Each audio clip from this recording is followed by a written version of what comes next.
So here's the idea. What I have currently, let's say here, how it works now is I've got a bunch of wires going into the battery terminal in the back seat, running along here,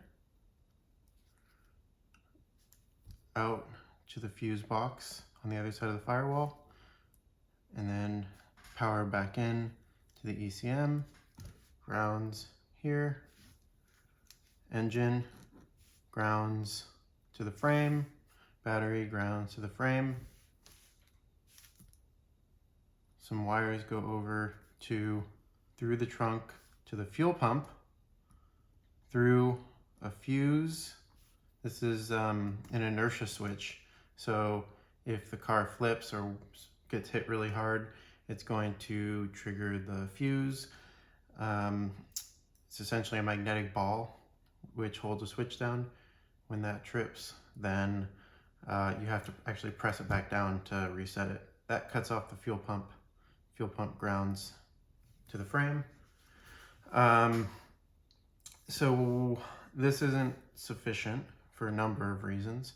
First of all, I need a dedicated wire to the ECM without going to the main fuse box, because this single power wire that feeds the fuse box can be a bit noisy across the run, and especially around where it crosses over all these other wires, especially the ignition coil ground wires, which run parallel to it. When they cross over it, it causes noise, and that noise can mess with the ECM. Okay, so the plan instead is to create a bus bar here. We run our battery negative to the frame, and we run positive to the bus bar. We run the main battery positive cable still straight out to the starter, and that goes to the starter just like before. The engine grounds here, the engine grounds here, the ECM grounds to the frame, fuel pump still grounds to the frame, except now we have this bus bar with direct battery positive. Let's take this inertia switch, let's move it over here, let's run battery positive to the inertia switch, then to the bus bar, then the bus bar goes up. Several wires from the bus bar go up. One wire goes out to the fuel pump directly. Another wire goes out to a relay, and this relay gets power from the ignition switch. There's a spare slot over here under the steering column. The steering wheel would be here. It is a US car. And then this power goes directly over to the ECM. A ground comes back from the ECM over to battery negative. Then one more wire comes from the bus bar, so that's the third wire, goes up to the fuse box there. So now you have 3 wires coming off the bus bar, and I'll of course design it so there are a few extra slots. And this bus bar is going to power the fuse box right here, which powers pretty much all of the engine electronics. It's going to power the ECM directly, so there's a direct run from the battery to the ECM for power, and it's going to power the fuel pump directly. All this sits behind the one inertia switch, so if anything happens to the car, instead of just shutting off the fuel pump, the entire system shuts down.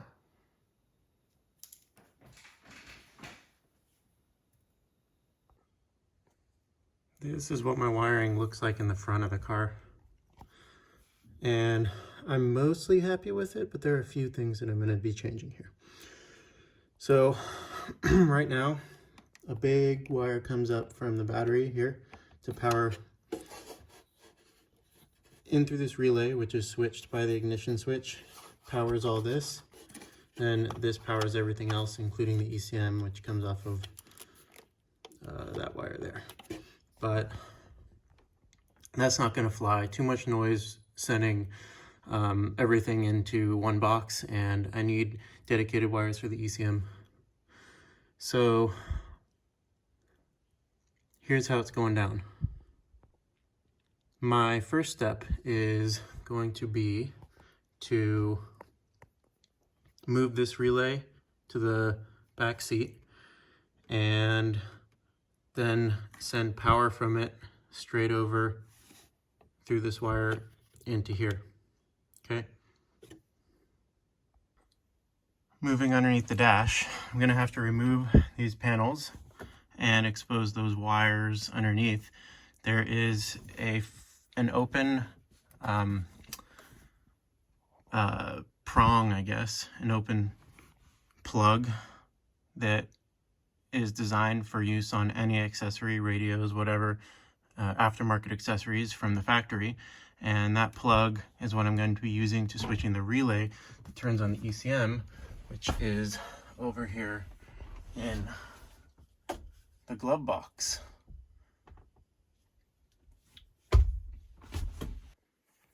Running all along in here are wires currently, and they go to the back seat. The battery is underneath here. So in my case, to get this out for now, this is all still a work in progress. You see, I still haven't even put the seat belts in. All I gotta do is lift this up and out, and it actually hooks in the back. So up we go.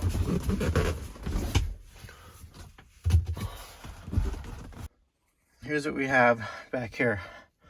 Not the best, but essentially there is a relay here. That's powering the fuel pump.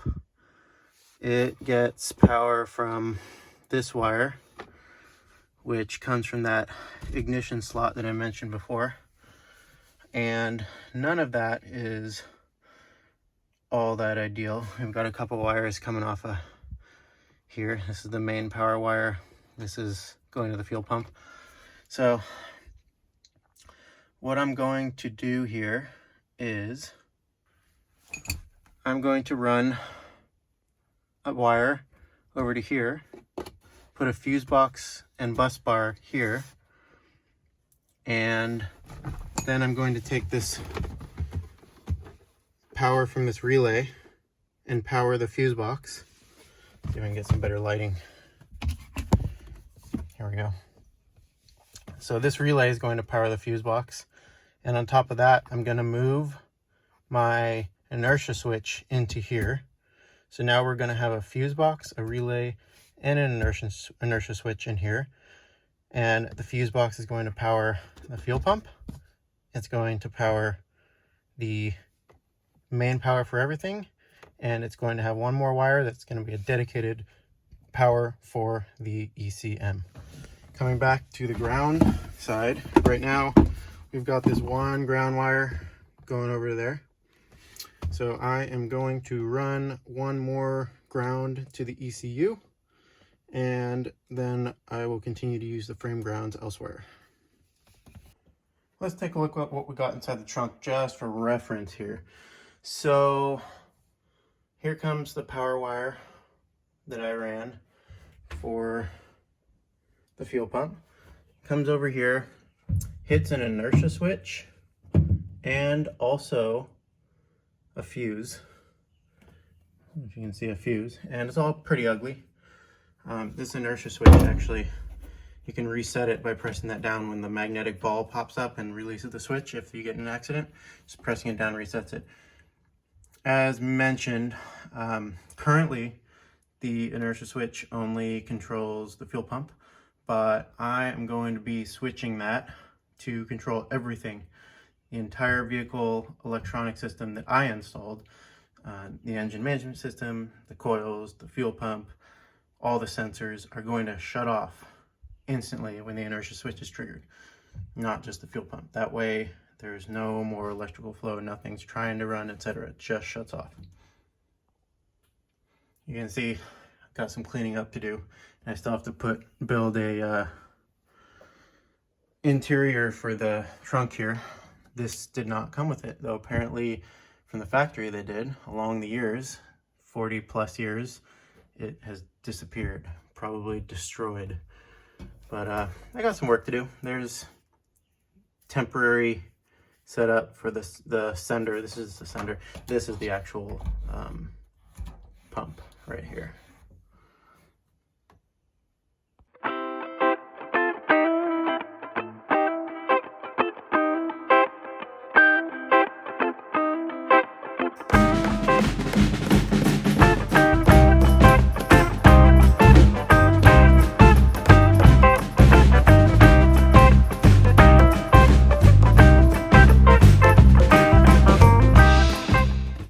So I've taken out the relay that was here.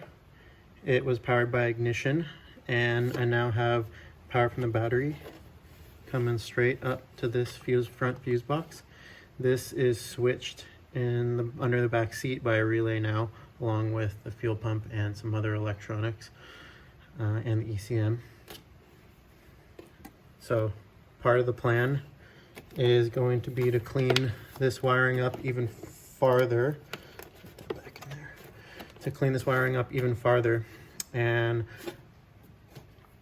I'm gonna shorten some wires, redo all my connectors, pretty them up, etc. But another thing I'm gonna do is 3D print a little plastic fascia that screws in here, and it will just cover all this up and make it look tidy. The next step is going to be to take this inertia switch and move it behind the back seat where the new primary fuse box and relay are going to be. That also means ditching this inline fuse, because now I'm going to have one as part of the fuse box for the fuel pump.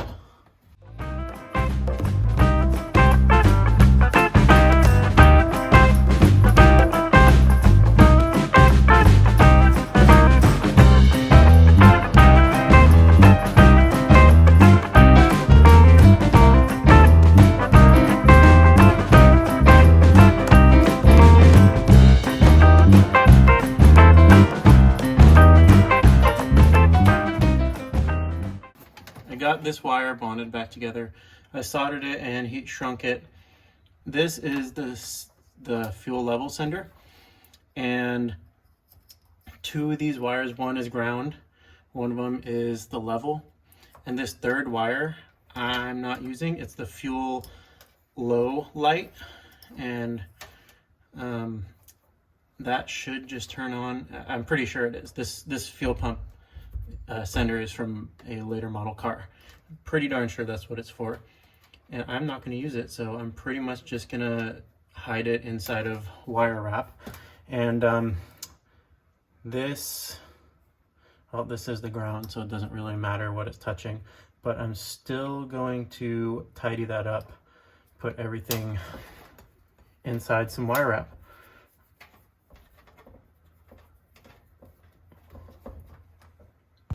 Get it all set. I know some guys hate this stuff. Honestly, I don't know why. I know like a lot of OEM use it, like VWs and stuff. I honestly really like the look of it, so haters gonna hate, but I don't know. I don't know why people hate it so much. And you know what? This might actually be perfect to fit these connectors. Hindsight, I should have offset the connectors so they don't take up so much space. Okay.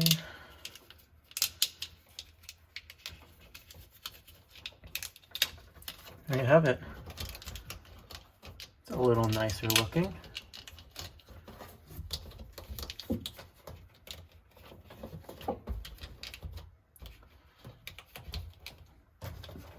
And anyways, all this will be hidden because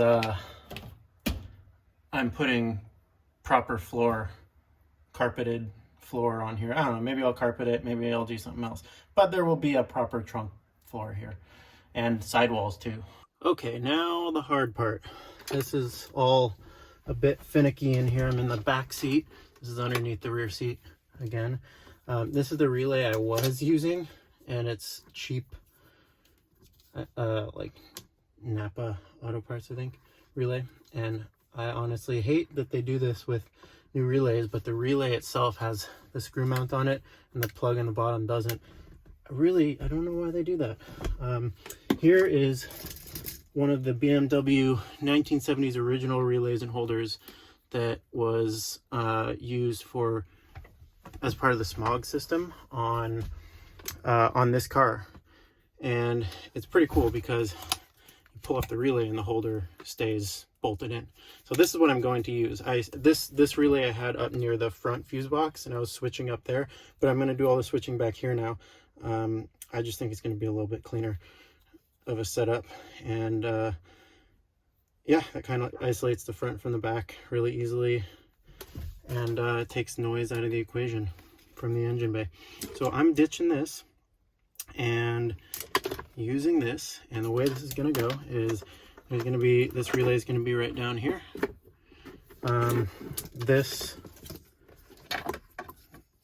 is that inertia switch to shut everything down. That's going to be right here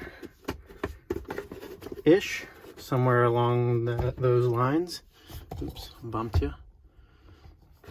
And then another fuse box is maybe going to go here or something, and that fuse box is going to send power out to the fuel pump, which is this here. It's going to send power out to the secondary fuse box in the engine bay, which is this here, and it's going to send power to the ECM, which I need to run another wire for that. So I have a ground wire and a power wire for the ECM to run. Here's a little demo of the inertia switch. No noise. Now the ball rattles around, and to reset it, press. No more noise. So if you get into an accident and there's over a certain amount of force, I don't know, is it a G, a half G, I don't know what it is, a couple G's, then it shuts everything down. Change of plans. So instead of using this stock relay, which would work fine, would work great, I found something really similar, only these actually come apart. These are two separate relay holders, same style relay holders, and they hold these mini automotive relays that are pretty common nowadays in modern cars. So I can fit two of them in almost the same space as one of the normal relay holder sizes. So anyways, so that's what I'm going to do, save some space. That's going to go right down there, and the primary fuse box is going to go alongside it. And in addition to that, I am going to run the fuel pump instead of off the ignition switch, instead of directly off of the main relay here. I'm actually going to run it off of the ECM, which is why I wanted to add that second relay, and now can do that. So the ECM is going to turn on, you know, when you turn the key on, it's going to turn on for a few seconds and then turn it off, and then when you crank, it turns back on. You know, standard stuff.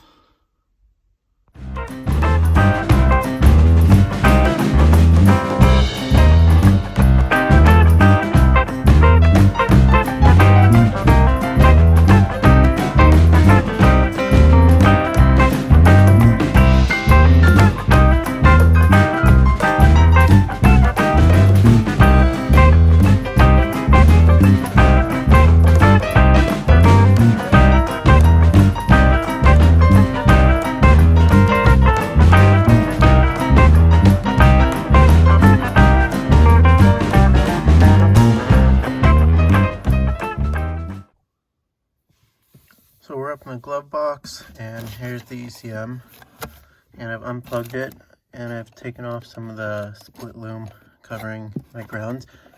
Right now, I'm grounding to the chassis, but what I want to do is take these 3 ground wires and join them together into a single wire, and I'm going to use this 16 gauge, which I wish I had in black for this purpose, but I'm going to use a Sharpie and just put a line on it, a black line on it.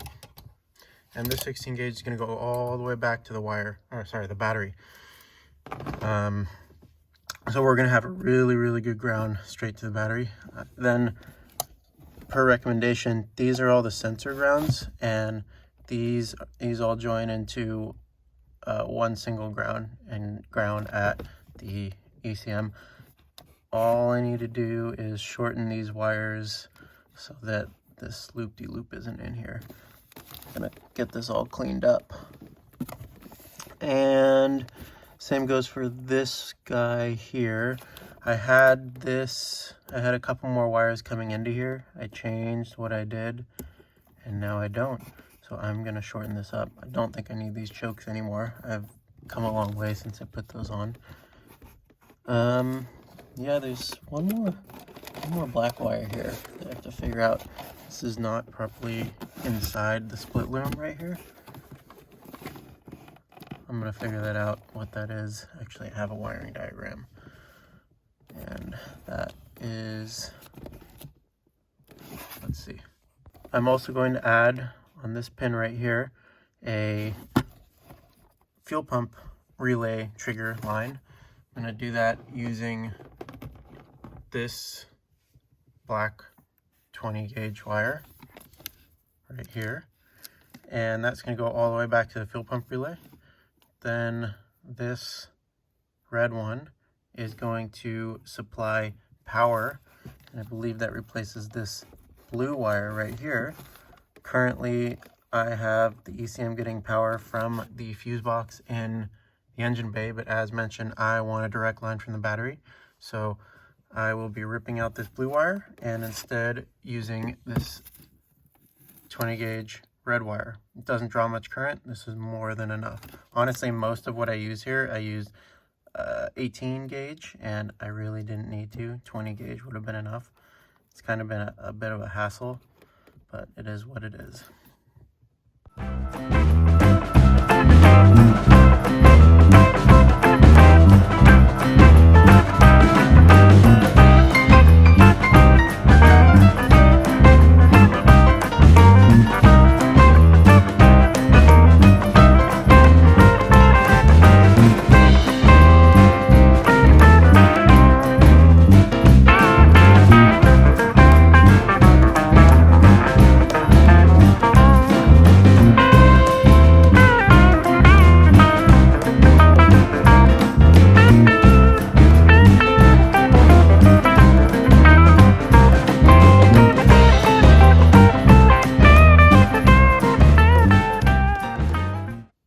Now that I've got my wires hooked up, and I should note I ended up going with 2 16 gauge wires as the ground return wires from the ECM, because all my injectors, my PWM, stepper idle, pretty much everything that the ECM controls by grounding out goes through these and returns to the battery.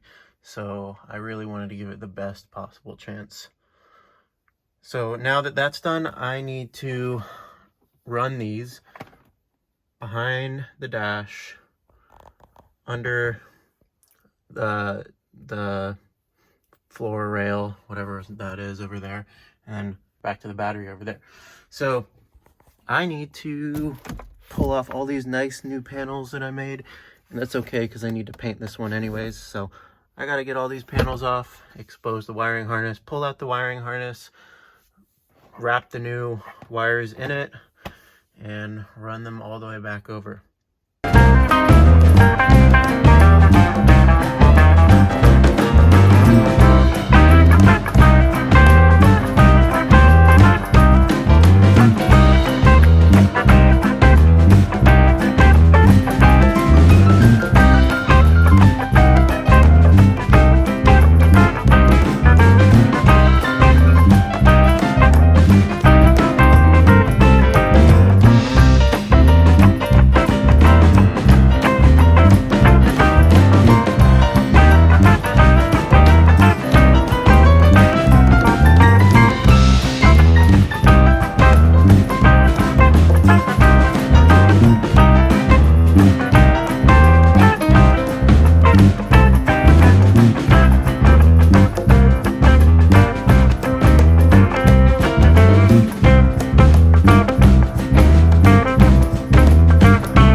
tidied up this connector and these wires quite a bit. It's not perfect, but it works for me. Next, I am going to run these 4 new wires. Instead of through the bulkhead in the engine bay, they are following the battery cable coming down along here and then through the footwell and out to the back seat.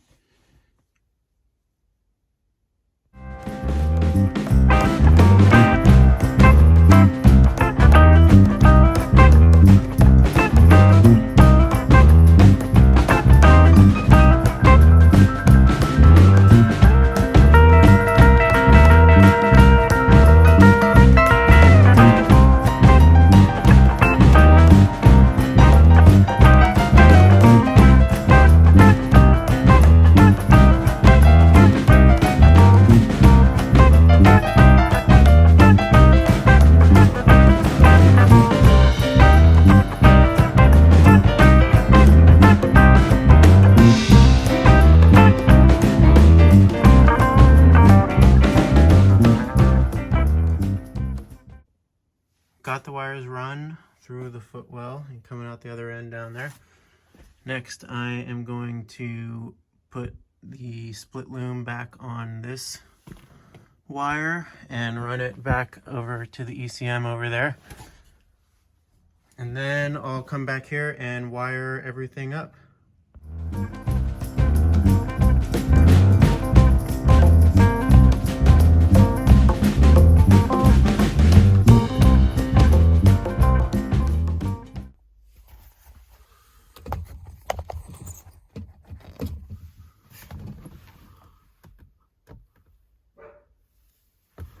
Okay, moment of truth.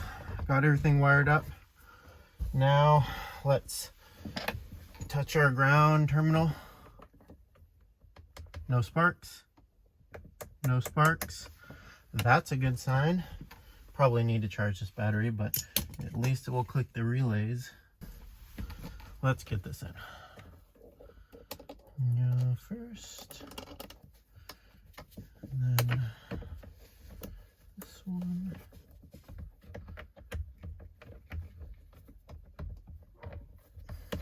And I'm all fused up, so theoretically protection is adequate. So let's get this in.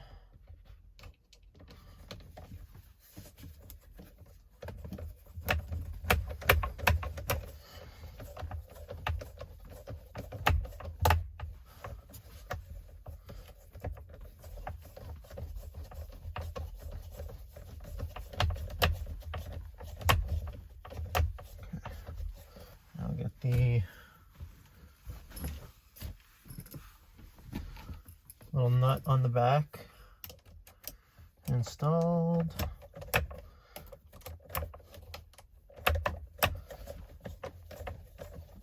There it goes.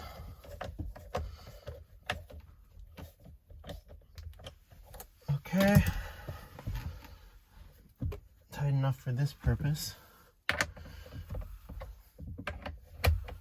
Wrench that down later. Yeah, so theoretically now, when I turn the key, 2 things should happen.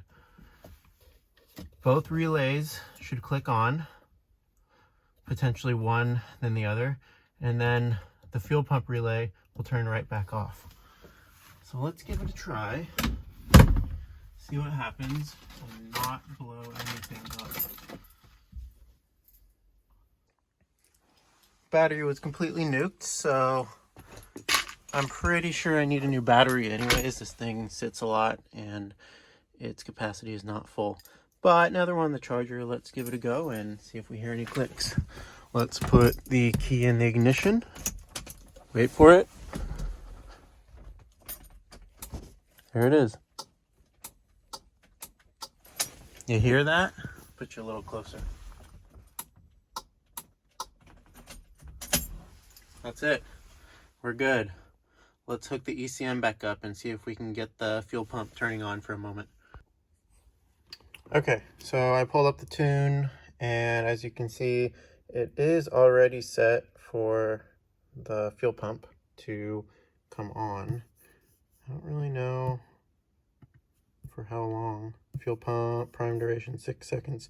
Okay, as soon as I turn this key now, we should hear a click, 2 clicks at the same time. And then we should hear the fuel pump go off after 6 seconds, which is 1 more click. So let's do this. Ooh, she's dusty in here. It's been a minute. Let's do this.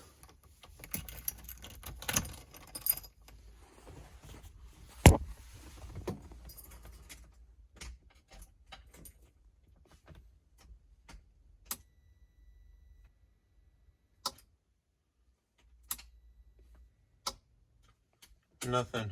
Well, not quite. Let me connect up to the computer and we'll see. As I'm as much a dingleberry as the next guy, what I ended up doing was hooking the fuel pump relay to battery positive and then, to battery negative and expecting a positive signal from the ECM. That was incorrect. The ECM, as it does with pretty much everything else, grounds out signals. So I switched the relay for the fuel pump over to battery positive, and now when I flick the key, wait for it,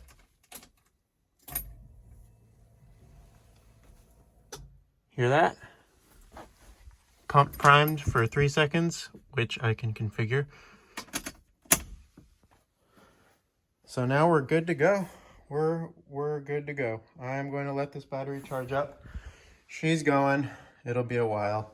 And when it's done, I'll bring you back out and we'll attempt to start the car for the first time in many months.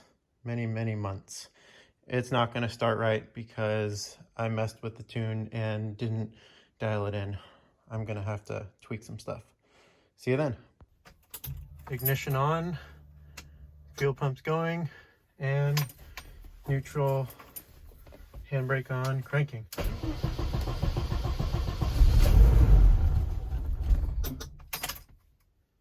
Nice.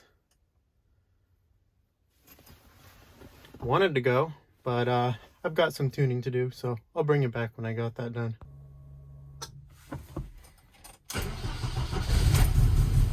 There we go.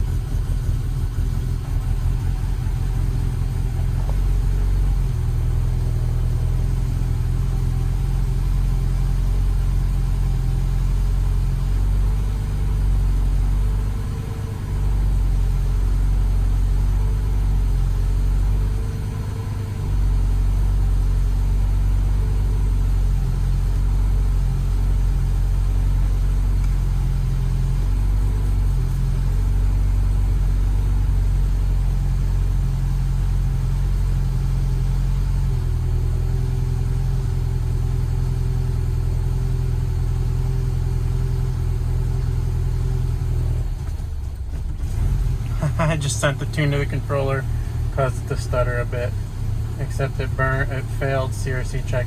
Let me turn the engine off and try again.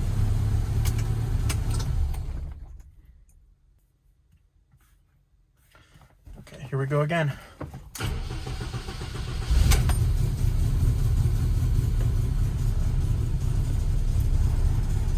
So definitely I'm running a little rich.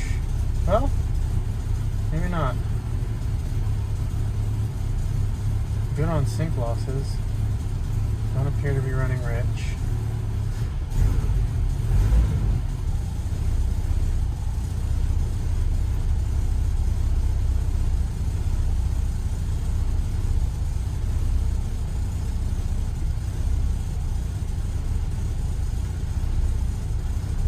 Let me bring you over here.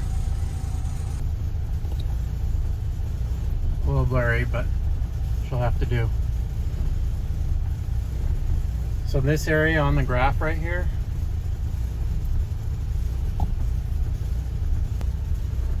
not ideal. I'm gonna make some adjustments, I'll bring you back. Sweet deal, a little bit of tuning later and here we are. Pretty stable idle. We are looking good. and it's about as stable as this particular engine with its setup gets in my experience. Even carbureted, which I had running pretty good. That's about it. I was running previously, almost a year ago, with Spark Advance more like 20, so I think I've done a pretty good job of tuning that down now. I could get a lower KPA in my idle KPA by upping the advance and lowering the idle screw, but honestly that was horrible for startup performance, etc. So this is a pretty good balance, especially considering I have a cam and whatnot. That seems to be where it likes to hover around. We are good to go. Look at that. The only sync loss is when I initially start cranking, and we're good from there. I do have some other tuning to do, like acceleration. Actually, that's pretty good. Cold warm-up acceleration. What do you call it? What do you call it? Acceleration enrichment. So there's a few things, but it seems to be good now. We are back in business.